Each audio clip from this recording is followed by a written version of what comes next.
Welcome to the Horr-Gasm podcast, the show where the serial killer isn't coming for you, you're coming for them. I'm Nick, and this is my co-host, Allie. Hello. Thank you for joining us wherever you are. Wherever you are. We notice lots of our listeners are from California and Ontario. Really? Which is males between 18 to 25 in Nice. Ontario and California. So obviously my demographic, I fit into all three of those. So You need to get those listeners coming in. Come on. yes, let's get some Saskatchewan pride going on. Yeah. Y'all love the riders. Hop on the Horr-Gasm train. We have more to offer. We do. No great cups, but we offer good horror-themed goodness. Yeah, and even if you're not into horror movies, I was not into horror movies when I first started listening to horror podcasts or watching horror movies. And so by getting into them and listening to this podcast, it kind of made them less scary, which I loved. Yeah. That's, it's a nice segue into watching. Yep. Yeah. Yep. So Nick, I brought some talking chop topics to the table this week, Let's which hear I'm 'em. kind of excited to talk about.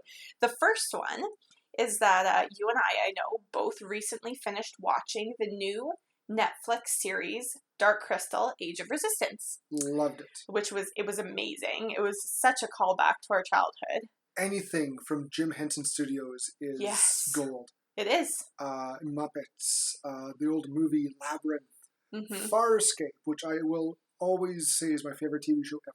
Yes. Love Yes. that show. And it's just put on by Jim Henson Studios, bunch of puppetry, great cast, great story.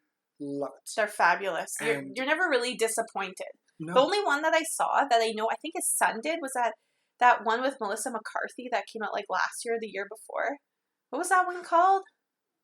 the With the puppet.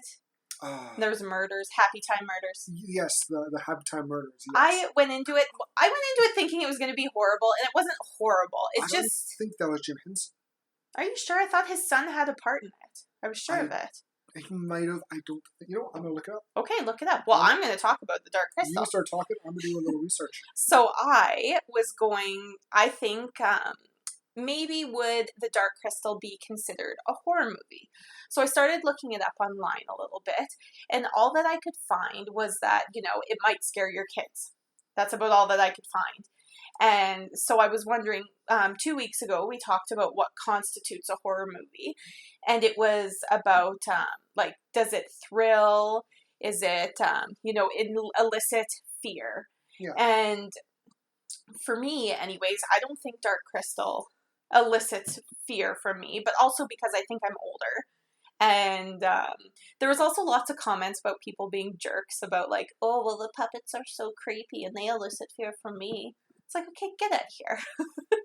No one cares about I get that puppets can be creepy. My partner said like, oh, the puppets aren't really my thing. I can't get over it. And I can't watch it and enjoy it when I'm just concentrating on the puppets. And I was like, really? Like, watch the old Dark Crystal and then watch this one, and then we can talk about creepy puppets. Yeah. But I really liked it. I thought it was creepy. It's more masked societal issues, I think they talk about. Like the scene with Deet in the bar, her and Hup. And, the other species of Gelflings are picking on her for being a different species, type of Gelfling. Yes. And so there's those sort of racist undertones that oh, but she's so nice and you didn't get to know her. And it's like, ooh, And it's a little on the nose. And that is brought up when not Deet, but the other, not Celadon, the young princess. Oh, Bria. When she's in the cave. Yes. Going through, he has to put all the stones in order of the different races. Yes. And she goes, well, we're always the superior one. We're first. And she kind of goes down the line, and I'm thinking, no. Yeah. No, I get, I totally Yes. got what you the whole racial parts. Yeah. And the hierarchical sort of yeah, like we're better than very them. classist. Very, very. Yes. And ends up with her like, well, we're all Gelfling together, and like, no shit. Exactly. And a little bit of light bulb pops Yes. on top of her head. Yes. So I don't think it's so much horror as it is undertones of societal issues that happen every day. And I think just making it into a childlike scenario that is kind of scary. Like, the war between the Skeksis and the Gelflings. And, there is blood and there is gore and there's stabbing and there's people being, vaporized by crystals. Yeah. And I think they do make it a little bit graphic, but I think it has to be. Yes. To get their point across. Very. It also really, compared to the movie, it really opens up the backstory of the Skeksis and all the Gelflings and all the different races, which in the movie they were describing, we were a huge civilization. We were huge, big, over the whole world. Yeah. And you see two of them, just two in the movie. And here you got 7 races. Yeah. Around, I think 7. Yeah. And they add more to the Skeksis as well. So there's not just the ones on the movies, but my favorite is the Hunter. Yes. The Hunter Skeksis is just, his movements are fast and He's quick. so cool. Because the other ones are very kind of slow. They kind of plod along. Mm-hmm. He's they threw in CGI to make him look more deadly. Obviously, and kind of scary. Like he had the bone mask and just his movements. Yes. Very, very predatorial. Mm-hmm. And it's. And we talked about also how being real also makes it sometimes scarier than using an excessive amount of CGI. And they purposely didn't want to use a lot of CGI to make it very akin to the first Dark Crystal. Yeah. And I think that they really pulled it off well with the advancements even in puppetry and everything. And by having the first movie as, the movie as a, what's it called? Like something to refer to. Like a reference for going forward. Yeah. I think they really knocked it out of the park.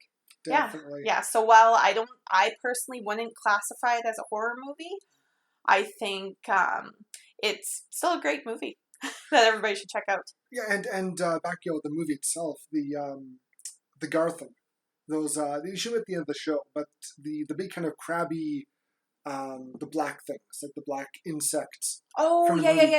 Those things, as a kid, when I saw it, they scared me because they always kind of popped out of nowhere. Absolutely. They're always chasing them. So that I would definitely throw those parts into the more horror, scary. Yeah, I agree. I think it's scary, but I don't know if it's exactly horror. If that makes sense. Can you be scary without being a horror movie? Yes, I think so. Totally. Also with the Emperor, he picks a pus thing off of his finger at one point too. He just pulls like a nail off. Yeah, and it's freaking disgusting. Yeah. And just it invokes the terror of when the very first episode when I forget the one Gelfling's name, when his girlfriend gets kind of captured. Yes. And he watches as she gets drained and destroyed by the Dark Crystal. Yes. And you're like, well, you can see through a puppet, which shows us how good the Henson Studio is when it comes to puppetry. You can tell through the way the puppeteers were playing him out. Yes. He was distraught. He was terrified. And I could feel the fear that he was experiencing at the same time. Yes. It's just nothing but good can be said about the Jim Henson Studio. I agree. They do such a great job. Yeah, I totally agree. Yeah, and just also, yes, Brian Henson did have a part. I knew it. I didn't know that. I thought it was a little too adult, but again, Jim Henson. He is pretty adult after watching that. They don't focus only on Sesame Street or kids or Muppets. Yeah. Some of the Muppet jokes, in the old Muppet movies were pretty adult themed. Yeah. I still laugh at the Beaker giving Mr. Scrooge, Michael Caine, the finger in the Muppet Christmas Carol. Yeah. Which is, it's a great movie. As a kid, you're like, oh, I didn't see that. Watch it again as I grew up, I'm like, what did Beaker just... Oh, Beaker. Good job. I love Beaker. He's awesome. So, Nick, the other question I had, or topic I wanted to talk about, I was reading Bloody Disgusting about a week or two ago, and they did an article on horror movies that need a sequel. horror movies that, unfortunately, horror movies sometimes get so many sequels, it's like beating a dead horse. So I thought it was interesting to look on the other side of it and think of horror movies that need a sequel. And the reason it kind of stuck out by accident was that the movie we watched this week was on that list. So I put a couple down that we can talk about if you want, but I know the one that you like is Evil Dead. We both like the Evil Dead series. Yeah. The movie that came out, I think it was 2000s, early 2000s, late 2000s. It was late 2000. Maybe it was 2012. Something like that, yeah. The remake. Yes, the remake. Yeah. It never got a sequel, and it was a good movie. I thought it was good. I thought it was a good, faithful adaptation of the original Evil Dead movie. And, it was very... They kept the amount of blood and the graphic from the original. It was pretty good. But they also... the very first one had a budget of less than $1 million, not even, and it was very, very B movie. And this, I think it was over a couple, like 10 million or something budget. Yeah. They could afford the effects and to make it actually scary, and the original was scary. Yeah, it was. But this one just kind of kicked it up. It revved right up a notch. Yes. Or 10. Like with the main character, I forget the girl's name. They throw her in the basement. Yeah. And the Wonder Girl. That was creepy. She gets kind of knocked down with her, and takes the razor blade and slices her tongue and kisses her. It's just such a... You can do that properly. Yeah. In the original Evil Dead movie. But yeah, I know there was rumors and talk of a sequel to this one, bringing in Bruce Campbell's character Ash into it. I would die. I don't know if that's how it would work, though. You would take... I don't either, but I want it. I know. I know. Even if you just kind of skip the whole Ash, or bring in a whole new Ash. Sure. Bring in a new character, or same character Ash from the original. Mm-hmm. Recast him. Yeah. Although it's hard to recast Bruce. Yes. Campbell. He's great. But just to keep up the horror mentality. Yeah. Take a new guy playing Ash, throw him back at that cabin. Mm-hmm. Have the girl who survived at the end. I forget her name. Have her living there. Yes. Trying to protect the book, and Ash and his buddies come in and read the passages or play the recording of it, and all hell breaks loose again. Yes. And she comes kind of stumbling out, and what the hell are you guys doing? Great, now we're in trouble again. Yeah. And it was kind of actually teased at the beginning of the movie, the remake. They had the girl running through the woods and this kind of family catching her, and they have her in the basement and they eventually burn her, but the deadite in her, that's possessing her kind of, it always plays off the plays dumb. Yes. What's going on? Why are you doing this, Daddy? You know what you did, honey. You killed them all. No, I didn't do it. Yes, you did. And you see the one guy with the weird, he's all screwed up face, got like burnt, and it's a good kind of, it shows that something's happened before. Mm-hmm. So why not have something happen after? Right. I think that they could bring Bruce Campbell back. Could they bring him back as Ash? Maybe. There's already Ash vs. Evil Dead, though, the TV series. So I don't know how they, or if they would just ignore that and just make a sequel, maybe using him as something like that. I don't know. Or just do a completely without him. Just do a standalone. I like the idea of bringing Ash back into it, though. I think he's such an iconic horror character. Yeah. It just, it's what I was kind of expecting it when we watched the first one. I was a little sad about it, that they didn't have an Ash character in it. But, I get it. They've done it. Well, now they've done that somewhat, well, I won't say successfully, because there's a new-ish Child's Play out. Yes. They recast the voice and kind of redid the character of Chucky. Yeah. They got Mark Hamill as the voice of Chucky, who I thought did a great job. I haven't seen the movie yet, but neither have I. From the trailers and the voice, it's Mark Hamill. He's a great voiceover actor. I've heard mixed reviews on the movie, but whatever. They also redid Freddy. Yeah. And they recast the role of Freddy Krueger. You bet. You haven't seen that yet. No. But they go in a different direction with the character. Interesting. Yeah, it's not, he's not as goofy or kind of slapstick as the original Freddy Krueger by Robert Englund, who did a great job. He made that character his own. Yes. Jason, you don't see really behind the mask, so that's a hard one to really recast and redo. I love the remake of that one though, as well. Yes. But yeah, it's kind of, it depends how they do it. If they ever did, how they would go about it. Right. If they kept, they would have to keep Ash, played by Bruce Campbell, the bumbling, self-centered, egotistical character. Yes. That's Ash. Would that work in? Like, I think if they did the remake, have Ash in there, he would die so fast. I agree. Or run so I agree. fast. Yeah. So it'd be tough how to make it work, but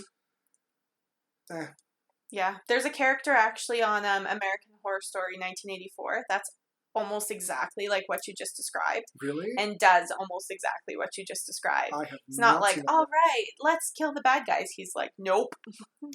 Leaves everybody. And it's like, it's almost that fight or flight, adrenaline rush. It's like, some people want to, okay, let's help everybody, let's stay. And some people are like, nope, getting the heck out of here. Bye. Yeah. And they might be the smart ones. Exactly. You never know. Stay and fight and potentially die, or run and get caught and get killed. Yes. Who knows? Who knows? So the other one that was on this list, obviously, was Trick or Treat, which we watched this week.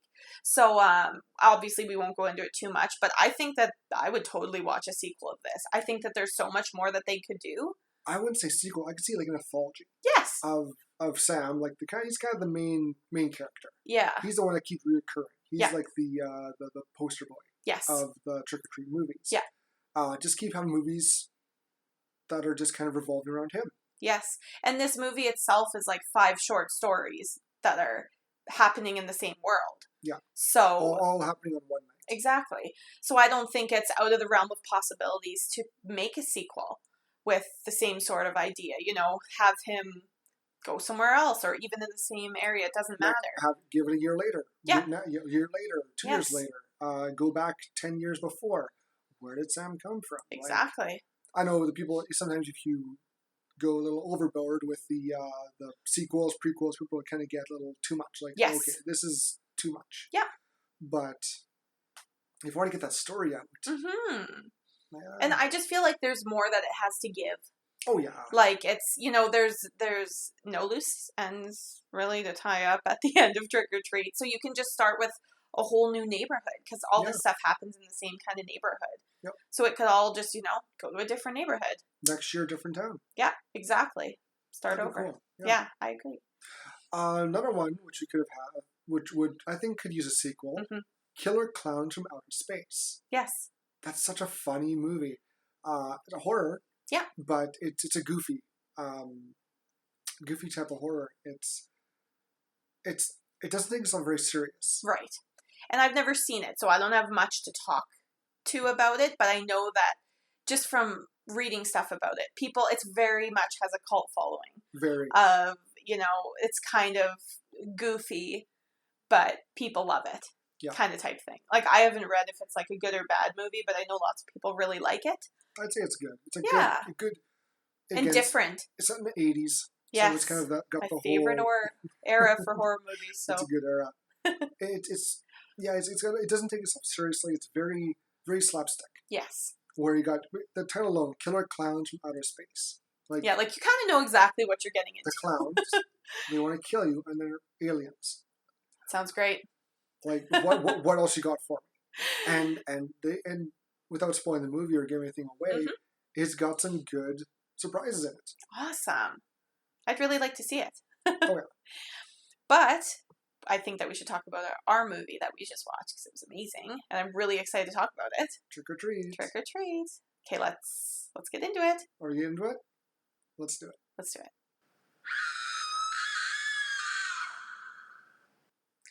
Okay, so this week, like I said, we're talking about Trick or Treat. It's a 2007 movie directed by Michael Dougherty.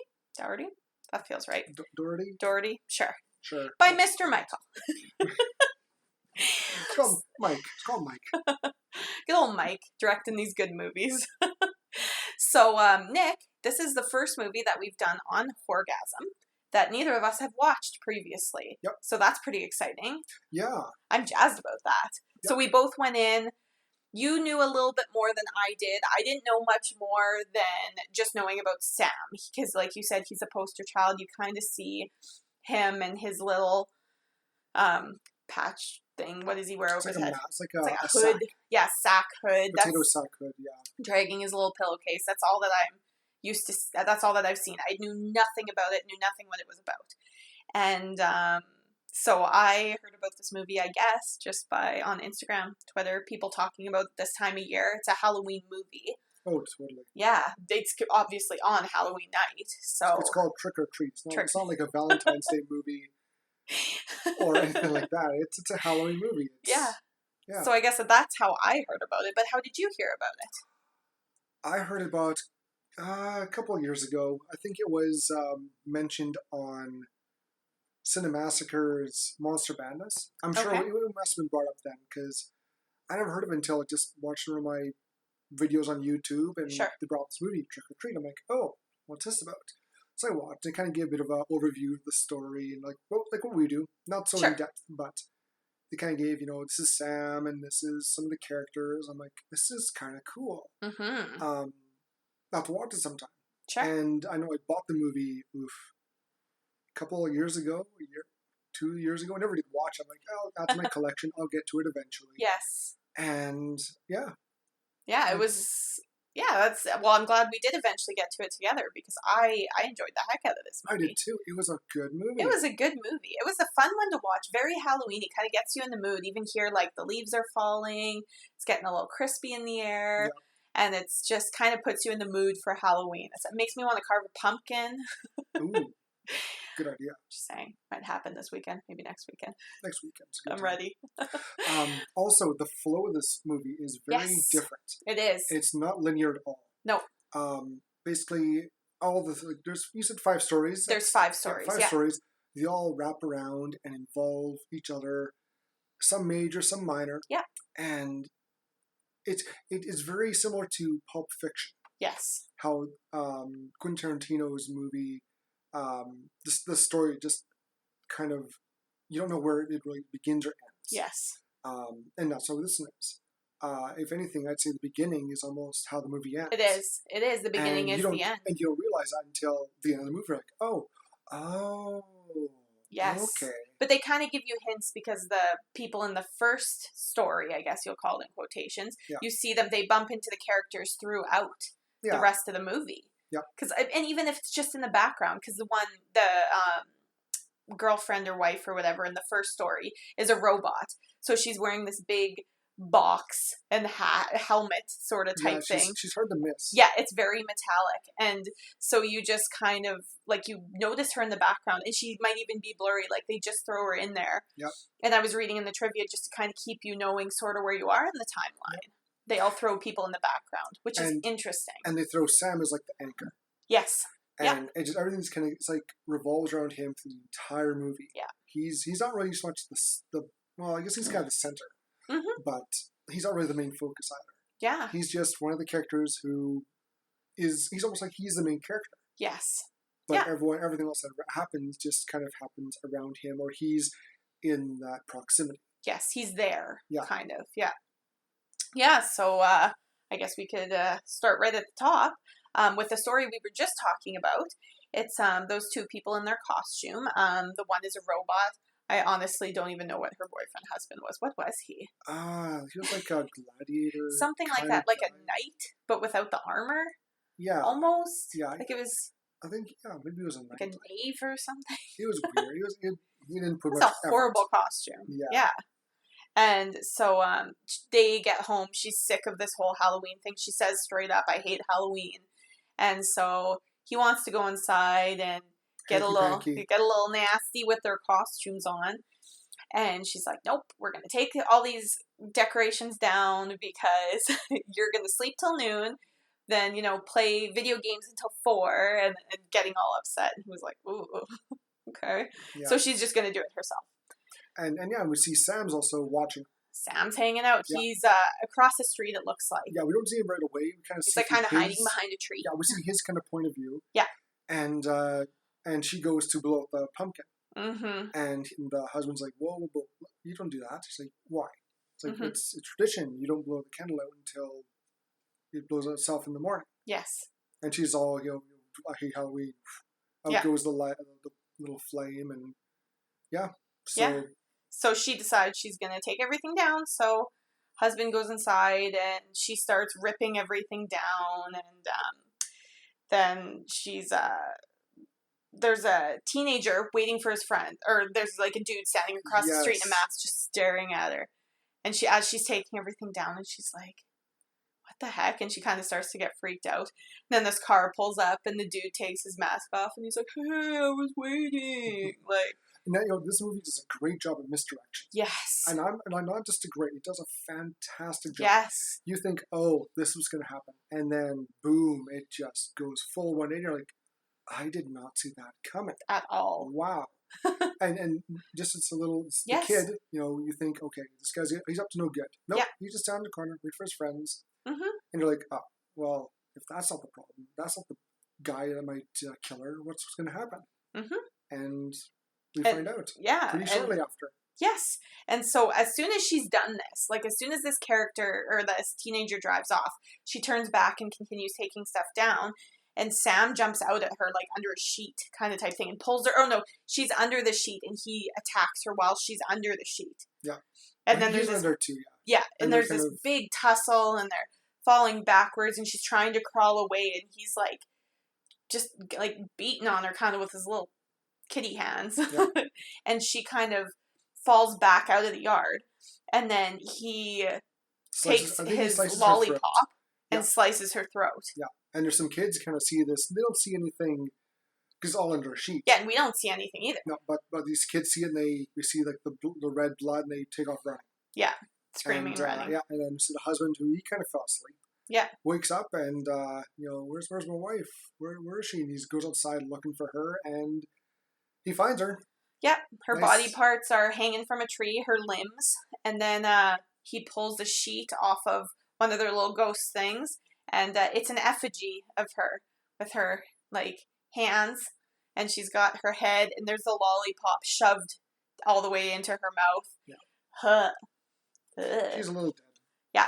And then, boom, first part's all done. We go to the next story in the Mr. Wilkins. Mr. Wilkins. Mr. Stephen Wilkins. He's, we don't see... They kind of pop back and forth between two stories here, but we're mostly focused on Mr. Wilkins. It happens with a bigger kid called Charlie walks up to his house. Yeah. He's the, if you were watching, he's the kid from Bad Santa. Yes, the kid from Bad Santa. He plays the classic kind of bully, kind of jerky guy, knocking down pumpkins, being a dick. Yeah, he's just walking down, bumping pumpkins. His costume is a t-shirt that says, "This is my costume." Yeah. So just like one of those kids. He's got chocolate all over his face, so he's obviously been eating all of it. Walks up to this house. There's a little sign that says, "I'm not home. Please take one," underlined. And so he, starts taking handfuls. He just takes the whole thing. And then he sits down, opens a chocolate bar, and just starts destroying it. Just starts eating it. No. Mr. Wilkins catches him first, because that's his house. Yeah, right. And he's like, "What are you doing?" And he kind of, Wilkins, he's a principal at school. So of course he knows, and the kid knows who he is. He's like, "Sit down, let's talk a bit." And he explains kind of how Halloween, kind of the rules for Halloween. Yes. You gotta do this, don't do that. And you see, and he's like, "Yeah, here, eat your chocolate bar." And Charlie, he starts chomping down on his old chocolate bar and that he got from the bucket that he was going to steal from. Yeah. And as Wilkins is just chatting away, you can still see Charlie's kind of coughing. And he's having kind of a hard time. Yeah. And he starts choking. Yeah. And Wilkins goes, you okay? One last thing. Always check your candy before you eat it. And in a very gross scene, Charlie starts vomiting up all this chocolate and blood. Blood. Oh my! I thought it was just chocolate until they go to the inside scene and his shirt is just covered in blood, and I was like, ugh. And I thought he saw like a razor or something, but the poor Charlie, he kind of dies due to God knows what in his insides, and old Mr. Wilkins kind of just drags him in with great difficulty, drags him in. And you can see then there's a nice, he's kind of still kind of covered with the blood. Yes. And he gets on Wilkins' shirt, and of course more kids show up. Trick or treating. Yeah, and ring the doorbell, and Mr. Wilkins is trying to get Charlie out of the way, and he's like, just a minute. Yeah. Runs to the door with candy, and gives candy to the 3 kids that are standing there. And they're the ones who also are part of the story. They are the next story, yeah.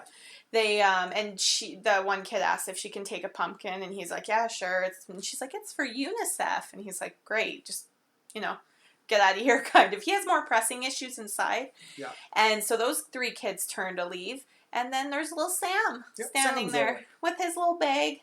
And so Mr. Wilkins, of course, gives Sam candy too, but just, Sam always being in the background, hanging out. Yep, he just kind of went and kind of almost rudely just kind of snatches a chocolate bar and takes off. He's off to go do more Sam stuff. Yes, more Sam stuff. Yep. That's a good idea. And we got then Wilkins, you see him mucking about in his house, and he gets this big burlap sack, and he's dragging something big and heavy into his backyard into a nice big grave. Yes.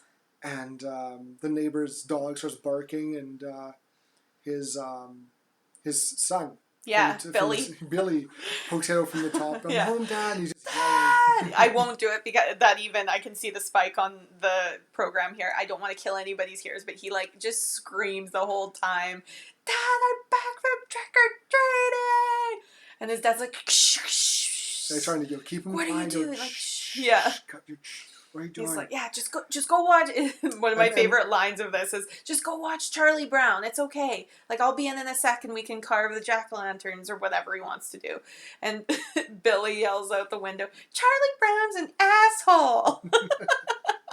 And he is not, by the way. No, Charlie Brown is great. Charlie Brown Christmas? Ugh. Charlie Brown That's my and favorite the Great Pumpkin. Christmas movie. Right? So many good ones. Yeah. But so, we get, Stephen Wilkins gets his boy back inside, and he goes back to trying to get these bodies in there, and his neighbor kind of pokes his head out. Yes, Mr. Krieg. Mr. Krieg and his dog, not Spite. Spite. I thought it was Spike. Spite. Spite? Yes. It's a good old man's dog's name. He reminds me of a Wishbone or Ernest's dog from the movies. That same sort of pointed face. Yes. Yeah. And so he kind of gets rid of him, and he's kind of a grumpy old man. Yes. We also find out that one of the kids in the grave isn't quite dead yet. Yep. So he's trying to get rid of Mr. Krieg and get rid of his son Billy, and there's a half-dead child grabbing at his legs. Yeah, he's just stomping on him, and he brings up the shovel and just finishes him off. Yeah.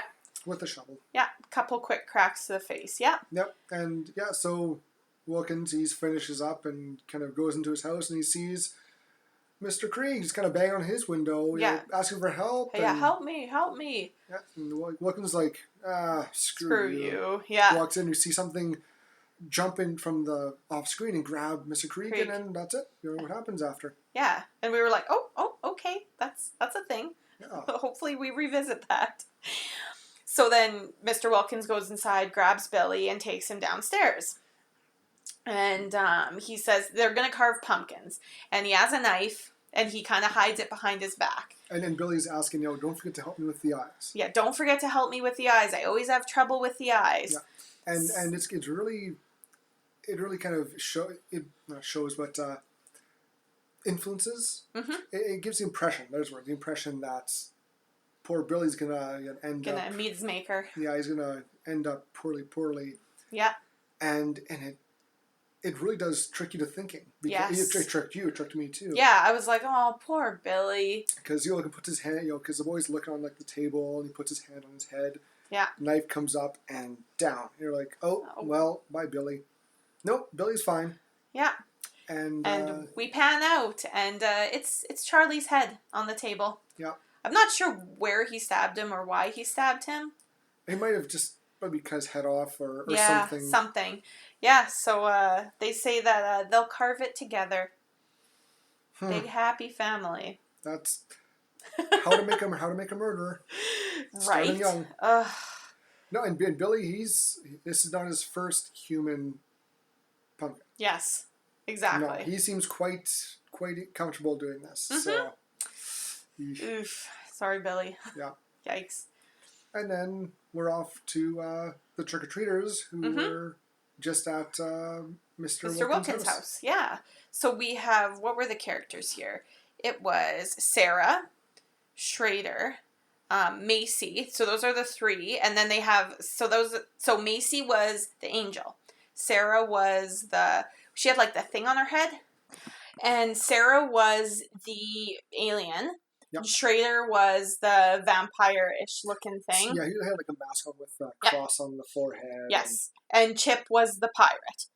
And so we see after Schrader and Chip. No, I think it's just Schrader was the one who comes up to them with the wagon. He's got some pumpkins. Yeah, they're trying to pick up pumpkins. Pumpkins for Macy said for UNICEF. Yeah, but which we find out later it's not for UNICEF. No. So they're walking somewhere. We don't find out where yet. And they see this house with just a ton of pumpkins. And they look and whose house it is, and they're like, oh, it's I don't like it's retard Rhonda's house, and I don't think I don't like that word. I can go into a whole speech about how I don't like that word. I think she's autistic. She's autistic. I'd say she's autistic. And they're mean to her, and people pick on her, and I want to turn this into a social commentary, but these kids are fucking bullies, and they're mean, and you shouldn't say those things about people till you know them. Anyways, so they pick her up. She joins them to come and do whatever they're gonna do. She donates a bunch of pumpkins to their cause, and they walk towards wherever they're going. And Rhonda starts rattling off all of these facts about, Halloween is actually, what does she say? It's All Hallows Eve. And it's a Celtic holiday before Christianity and all that, which is true. Yes, it is. And she knows her stuff. I like this girl. I do too.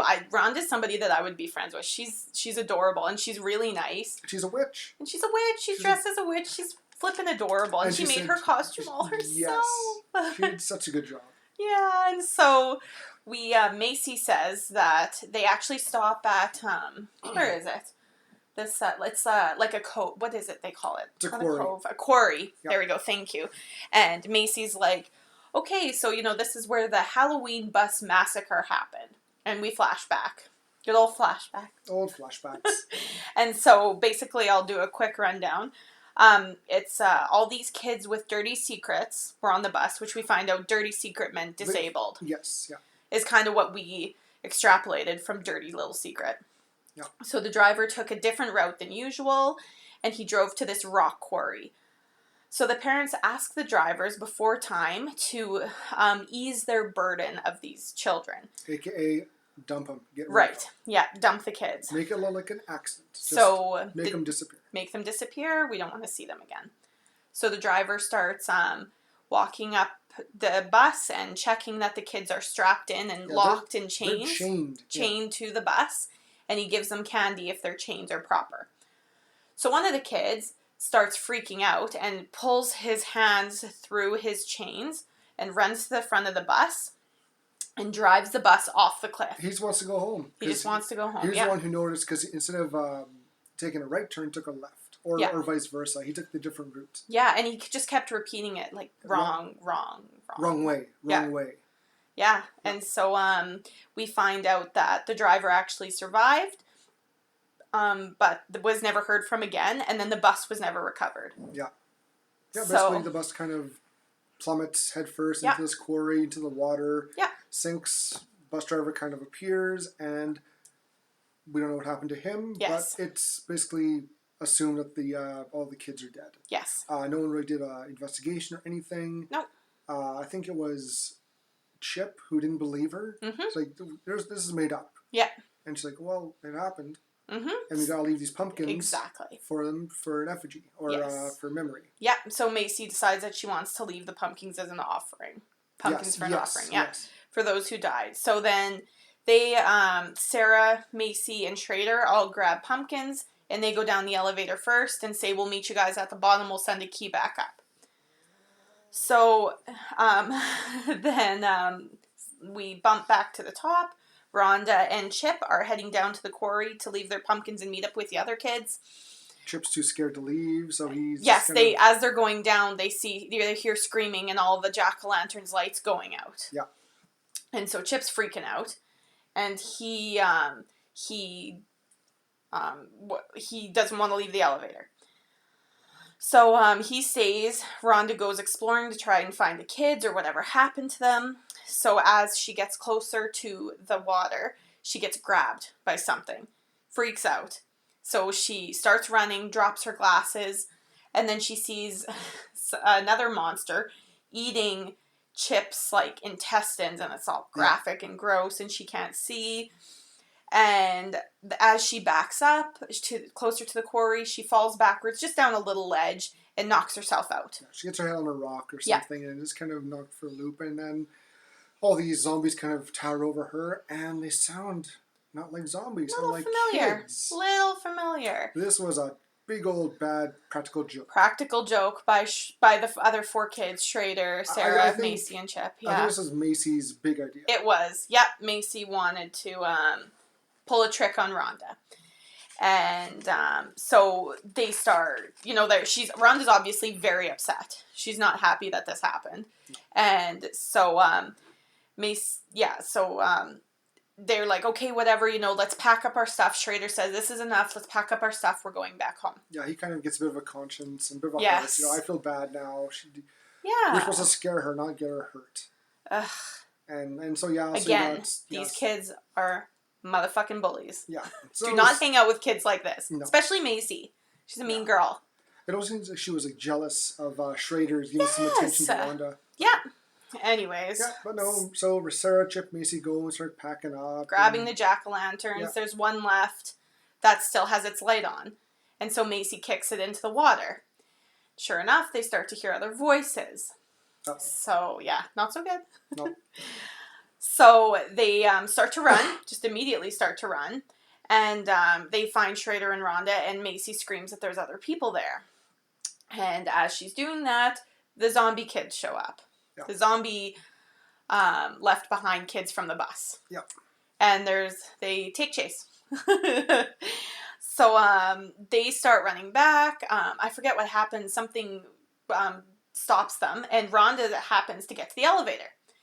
She has all of her pumpkins in the elevator, and she's already in there with the door locked. Yeah, and she has the key, and they're begging her, please, let us in.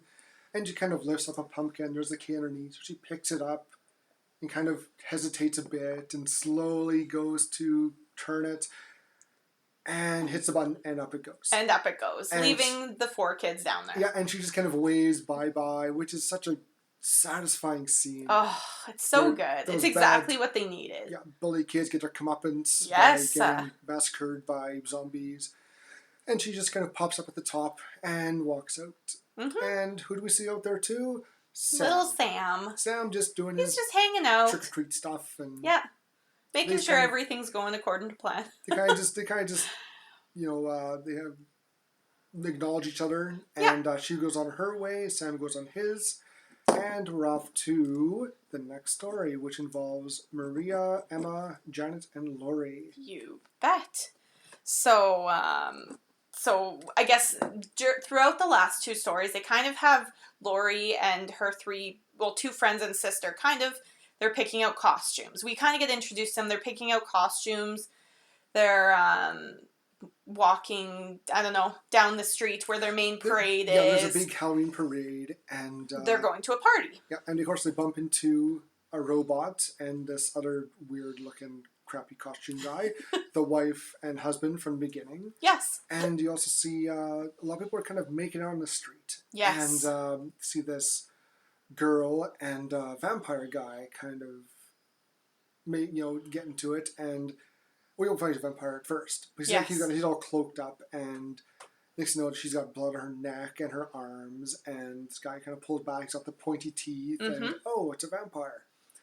So she kind of screams and crawls away, tries to get into the crowd, and no one pays her mind. She runs into the husband and wife, Yes. and he the robot. He looks at her and is like, "Oh, she's drunk. Forget her." Yeah. And she kind of looks around and realizes, crap. Everybody has blood. It just looks like makeup. Screaming, yeah. And the guy, the vampire guy with the cloak, he catches up to her and finishes her off. Yeah. And leans her up beside the other drunk people with blood on them and whatnot, and just closes her eyes and walks away. Yep. And who passes her but Maria, Emma, the four girls. Yeah. Who are out to go have a big party. It's their big, every yearly, they do this whole big Halloween. bash. Yeah, they go find some boys, get drunk, slutty.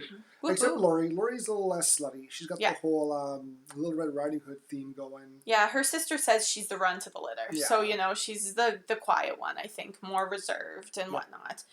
So, they're just trying to go find some dates for tonight and go to the big party. Yep. So her sister, which one's her sister? Emma, I believe, is her sister. Yeah. She grabs a guy from the costume store where they bought their costumes. Maria and Janet, they see a couple guys with recording equipment. I think they were recording a news anchor or something. Yeah. So they're going to drive there. And Lori says, no, I'll walk. It's fine. So she decides to go for a walk. She's walking down this road to the woods, kind of, where their little party is. It seems like it's a beach party, sort of like, what do they call them here? Bush party. Bush party. Yep. So it's like a bush party, guys. If anybody here is from Saskatchewan or the prairies, we call them bush parties here. So she's walking down the path, and she hears somebody following her, and she says, okay, just come out. I can hear you. And sure enough, it's the vampire. Yep.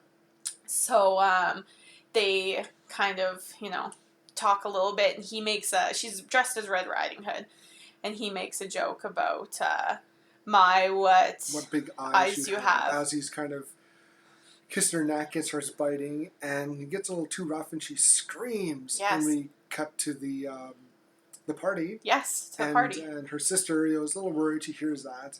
Yeah. And all of a sudden, this big red cloak kind of falls out of nowhere onto the ground.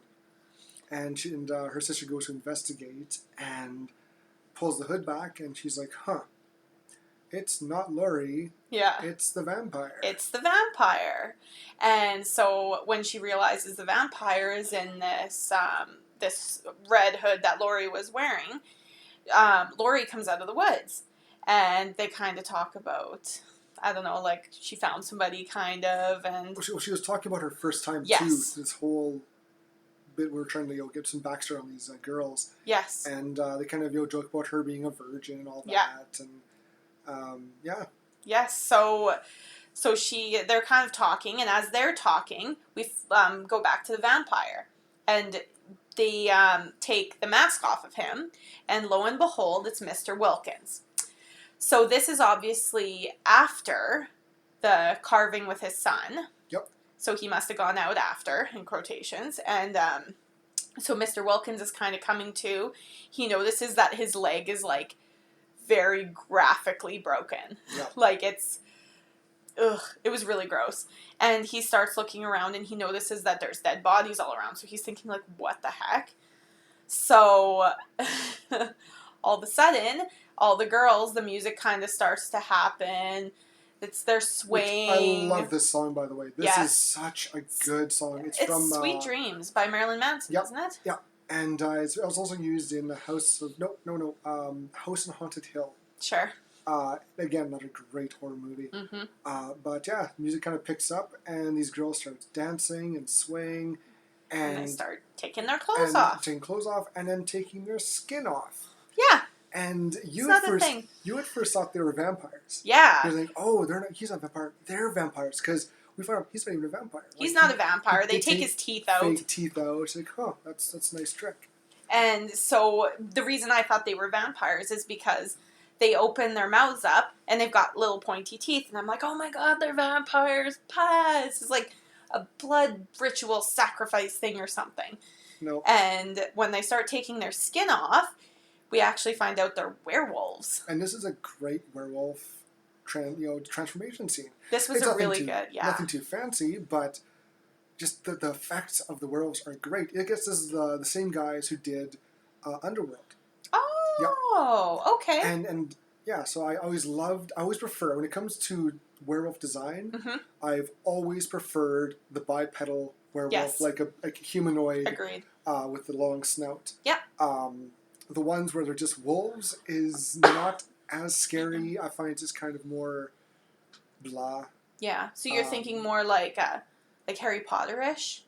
No, but that he was still bipedal. Like he was. Right. He wasn't on all fours. Twilight is the No, worst example. We're not even werewolves. bringing that word up. We don't say the T word. I'm sorry. It's okay. But I had to use a good example of a very poor werewolf. Those aren't werewolves. Those are fucking puppy dogs. Dogs. That's it. Yeah. Rant over. I agree. But yeah, so yeah, they you see Laurie gets her first time with Victim, and she just mauls the hell out of poor Mr. Wilkins' neck. Yeah. And all the girls just kind of take part in their werewolf party. Exactly. So that's fun. That's a nice. That's not like any bush party I've ever been to, but to each their own, I guess. That's right. It was interesting. This, I think, was one of my favorite stories. It was very teased throughout, and you weren't really sure where it was going. No. I thought, maybe they'll be killed, and it's that kind of reverse of normally when you see. Like in Terrifier and stuff, the girls in the slutty outfits are always the victims. Yeah, this time they were using it as bait. Exactly. That's how they get the men to feast. And again, it's just a great misdirect. Yes. In this movie. Yes. It's great. I didn't see it coming. Yes. And I'm always into the girls being, even though they were technically the villains in this one, I'm always into, when they're not the victims, damsel in distress. I like a nice empowering female lead, so I really liked the it. Antagonist, Yes, yeah, yes, and flipping that sort of normalcy on its head. Loved it. Yeah. And then we, so their storyline is all done and happy. They're nice and well fed, and we flip to a character we've already seen.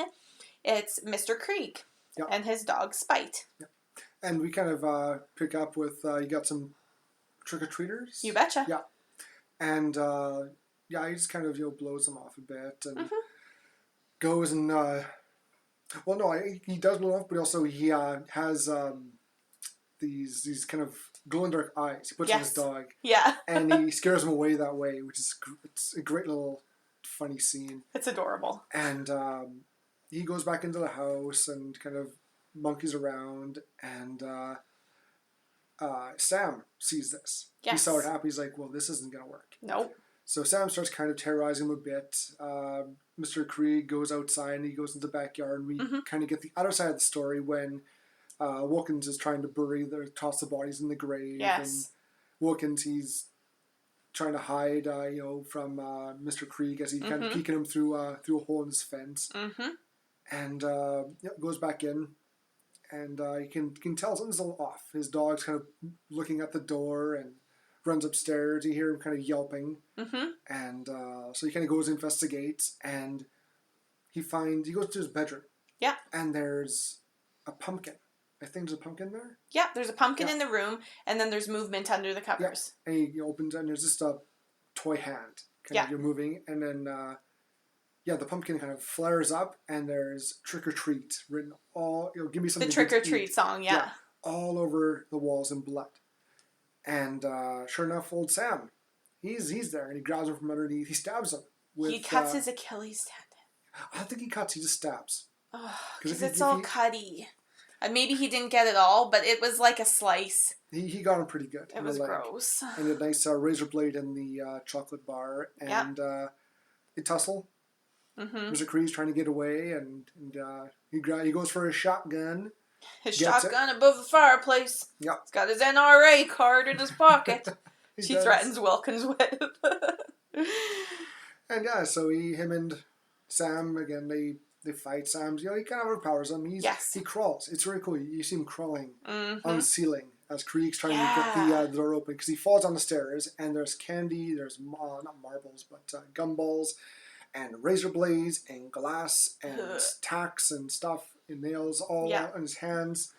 So he's kind of trying to fumbling to get the locks open. Mm-hmm. And you see Sam crawling on the roof ceiling and goes down to grab him. And ends up with Mr. Krieg getting the gun. Yeah. And shooting poor Sam in the head. Yeah. And he pulls his little hood off, and Sam's a jack-o'-lantern underneath. Sam's got a jack-o'-lantern head. He's got a little pumpkin head, and it's flippin' adorable. So then when Mr. Krieg shoots him, he actually, pumpkin, innards spray out. Yeah. And then he reloads quick and shoots him 2 more times. Which is, you know what? That doesn't happen enough in horror movies. Yeah. That's a smart Mr. Not Krieg. enough double tapping. No. He gets him in the chest and blows his hand off. Yes. And, again, a smart move. Mr. Krieg goes and he calls 911. Yeah. Smart man, this Mr. Krieg. Yes. Until the severed hand of Sam pulls the cord out and kind of crawls. He gets stabbed again. Yes. And the hand crawls over to reattach to the not dead Sam. And throws his hood back on and grabs a lollipop and takes a big old bite out of it. Yeah, and that's the same lollipop that he used after to kill the wife. Yes, which it looks exactly the same. Yeah. And so Mr. Krieg goes to grab a vodka bottle and knocks his candy that he was eating all over himself. Grabs a vodka bottle, breaks it to make a weapon, and Sam slaps the bottle out of his hand. He breaks his hand. Yes, breaks his hand. Yeah, and goes to have the finishing blow with the lollipop. Yeah, and just as you think, he got him right in the chest. Nope, he got the chocolate bar. Yeah, and we actually, this is the chocolate bars that he stole from the kids who ran away. Yes. The kids run. He just kind of takes chocolate back into his room. Mm-hmm. And I think that's also the same chocolate bar that Mr. Wilkins was. Sure was. Making himself with poisoning, arsenic and cyanide. So yeah. So Mr. Krieg is alive. He survived Sam. Sam's happy. Got his chocolate. He's walking away. Yep. And so we zoom out and we zoom in on the fireplace where Mr. Krieg was throwing a bunch of photos. And lo and behold, what is the photo that we zoom in on but a photo of all the kids that were on the Halloween bus massacre and Mr. Krieg, who was the bus driver. Yeah, and that's a great twist. Again, this movie is just full of twists. Yes. And it does such a good job. It's a good... It ties it all together. It does, yes. I find that sometimes in movies, because they're so focused on sequels, they purposely don't tie things up. And it drives me freaking crazy. Yeah. It drives me nuts. So I was really happy about that. And that's actually what the next sort of scene is just a bunch of tying everything together. Yep. So we see that Billy now is handing out candy.